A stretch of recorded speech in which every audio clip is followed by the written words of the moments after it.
हमारे एक जनोवा के स्टूडेंट हैं, बेचारे बहुत परेशान हैं। वो कहते हैं कि पुनर्जन्म का बेसिस क्या है, क्योंकि गीता में लिखा है, कृष्ण ने कह दिया है, क्या पता सच है कि झूठ है। ये जो स्पिरिचुअल नॉलेज होता है ये एक तरह का साइंटिफिक नॉलेज है। साइंस में हम एक्सपेरिमेंट करते हैं लैब में, फिज़िक्स के एक्सपेरिमेंट फिज़िक्स के लैब में होते हैं, फिज़िकल फोर्सेस से होती हैं, लाइट के एक्सपेरिमेंट्स होते हैं, हीट के एक्सपेरिमेंट्स होते हैं, केमिकल एक्सपेरिमेंट्स केमिकल से होते हैं, और बायोलॉजी के एक्सपेरिमेंट्स भाई पेड़ पौधे और जानवरों के साथ होते हैं। लेकिन ये साइकोलॉजिकल एक्सपेरिमेंट नहीं है, ये अपनी बीइंग का एक्सपेरिमेंट है। और यहाँ पर एक हाइपोथेसिस लेके चालू करना होगा कि लाइफ सफरिंग है। गीता भी ऐसे स्टार्ट होती है। अर्जुन परेशान हो गए थे। इससे पहले अर्जुन की और कृष्ण की बहुत बार बातचीत हुई होगी। कृष्ण ने बहुत बार उनको हिंट भी किया होगा अपनी ज्ञान की बातें। अर्जुन ने सुना होगा और समझ भी लिया होगा, बहुत सीरियसली नहीं लिया होगा।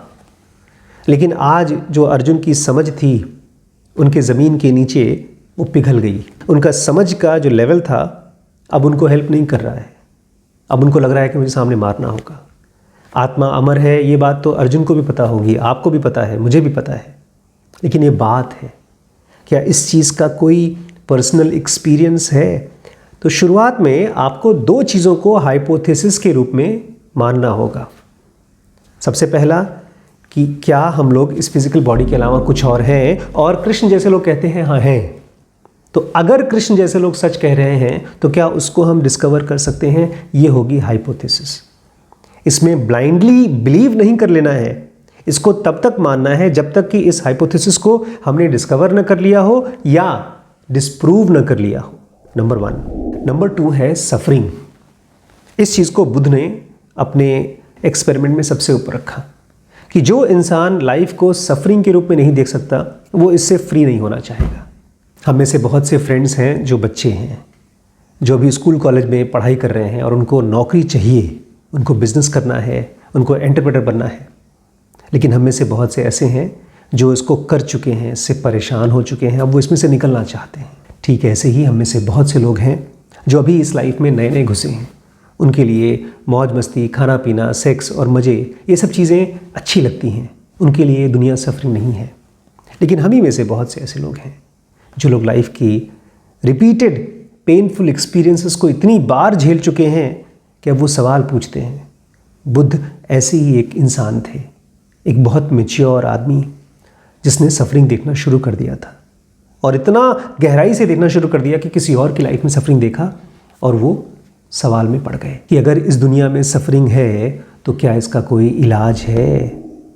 टेम्पररी इलाज नहीं। बेहोश होना, शराब पीना, खो जाना, ये इलाज नहीं। क्या कोई परमानेंट इलाज है? बुद्ध ने भी गीता पढ़ी होगी, लेकिन बुद्ध को फर्स्ट हैंड एक्सपीरियंस करना था। बुद्ध ने भी इस चीज़ को जाना होगा, एक्सपीरियंस नहीं किया होगा कि आत्मा अमर है, लेकिन उनको फर्स्ट हैंड एक्सपीरियंस करना था। यहीं से आज का पहला श्लोक आता है।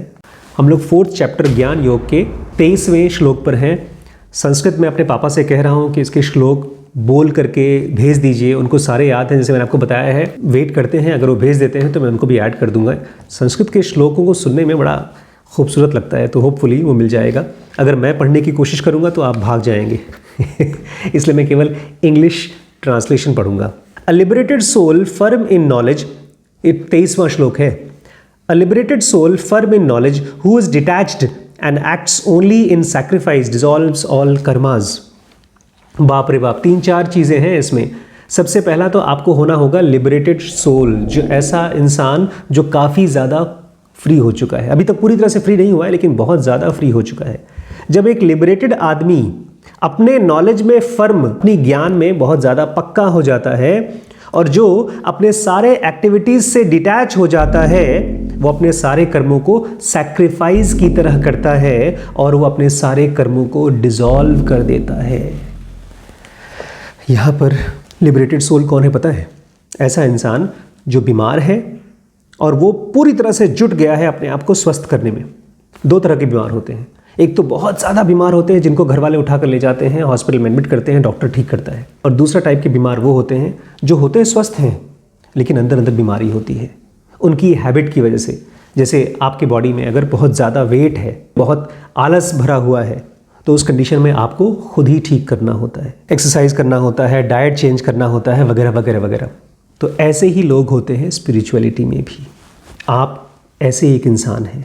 आपके लिए ये जो नॉलेज अभी आप ले रहे हैं, ये एक तरह का मेंटल एक्सरसाइज है। जितनी बार आप एक गीता का श्लोक पढ़ते हैं और उसको समझने की कोशिश करते हैं, आप एक मेंटल एक्सरसाइज में जा रहे हैं। तो कृष्ण कह रहे हैं, एक लिबरेटेड सोल, एक आदमी जो काफ़ी ज़्यादा लिबरेट हो चुका है, जो अपनी नॉलेज में बहुत फर्म है। ये बड़ी इंपॉर्टेंट चीज़ है। शुरू में मैंने बताया, हमारे जो मित्र हैं जो जिनको एडवांस कर रहे हैं, उनको अभी भी इस चीज़ का पक्का नहीं है कि पुनर्जन्म के ऊपर विश्वास करें कि ना करें। हाइपोथेसिस पर विश्वास करना होता है। अगर आप कोई भी एक्सपेरिमेंट करते हैं, कोई बड़ा लंबा एक्सपेरिमेंट, तो उसके ऊपर आपको विश्वास करना होता है। जितने भी पीएचडी के स्टूडेंट्स होते हैं, जितने भी मेडिकल के एमडी एमएस के स्टूडेंट्स होते हैं, या जो भी एडवांस्ड पढ़ाई करते हैं, वो सब पहले हाइपोथेसिस उठाते हैं। अगर ये हुआ तो ये, या अगर ये नहीं हुआ तो ये, के बाद उनको सालों साल की पढ़ाई करनी होती है। तो अब मैं मान के चल रहा हूँ आप वही स्टूडेंट हैं जिनको नॉलेज तो बहुत गहरा हो चुका है। अब उस नॉलेज के ऊपर